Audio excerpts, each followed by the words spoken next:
ચર્ચાઓ બહુ થઈ છે ત્યારે સૌથી પહેલા તો આપણે સૌને સ્ટેજ ઉપરથી આમંત્રણ આપવામાં આવ્યું છે કે 15મી તારીખના દિવસે સૌથી આ વિસ્તારમાંથી વધારેમાં વધારે પાલનપુર મુકામે ફોર્મ ભરવા માટે સાથ અને સહયોગ આપવા માટે પધારે એવી વિનંતી છે। આપ સૌએ મન મનાઈને બેઠા છો ત્યારે આપ સૌએ કદાચ 7મી તારીખના દિવસે આ વિસ્તારમાંથી સૌથી વધારેમાં વધારે વોટ કોંગ્રેસને આપવાના છો। પણ સાથે સાથે મારી એ વિનંતી છે, કદાચ આપી વિશ્વાસમાં રહી જશું ને તો ક્યાંક મુશ્કેલી ના થઈ જાય। કદાચ આપણા ખેતરમાં જો ખેતરનો ચોકીદારી સાચી નહીં કરશું ને તો ક્યાંક ને ક્યાંક આ વિસ્તારમાં કદાચ રોજડો વધારે છે ને સાથે સાથે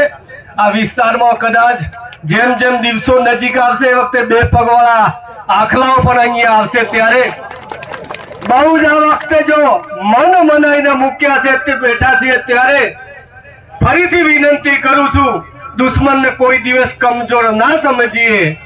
એટલા માટે કહું છું કે ગેનીબેન પોતે ઉમેદવાર તરીકે નિમિત્ત છે, બાકી આપ સૌએ બનાસકાંઠા 18 વરણ પોતે ઉમેદવાર છે, પોતે ચૂંટણી લડીએ છીએ।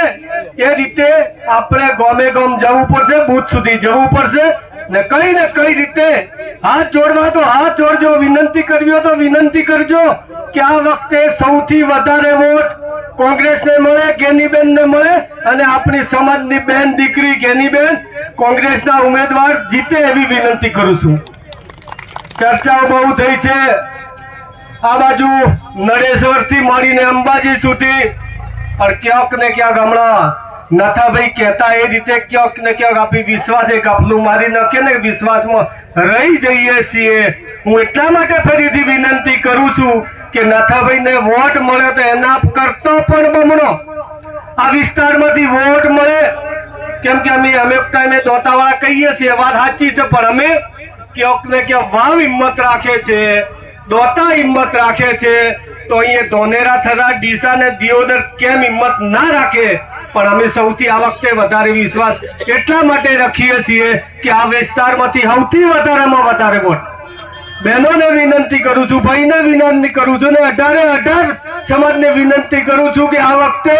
બનાસકાંઠા જિલ્લામાં બહુ લાંબા ટાઈમથી આપણે અહીંયા જો આપણો સમાજ પેલા સંસદ નથી ત્યારે આ વખતે ફરીથી આપણા ઉમેદવારને ટિકિટ કોંગ્રેસ પાર્ટીએ આપી છે, એટલે સૌથી વધારે વોટ આપી અને કોંગ્રેસના ઉમેદવારને જીતાડજો। એટલી જ વાત કરીને મારી વાત પૂરી કરું છું। જય હિન્દ, જય ભારત।